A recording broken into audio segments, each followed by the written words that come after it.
Scan now. Meet Sovi, your new AI study buddy.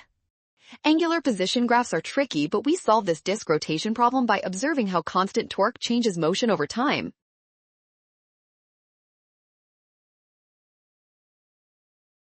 First, recognize that a constant non-zero torque means the disk has a constant angular acceleration. This implies the angular velocity must change at a steady rate as the disk rotates along.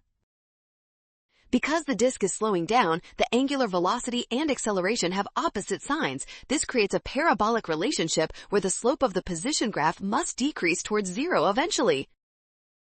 The angular position is a downward opening parabola that flattens. This curvature matches the trend shown in the graph for option B.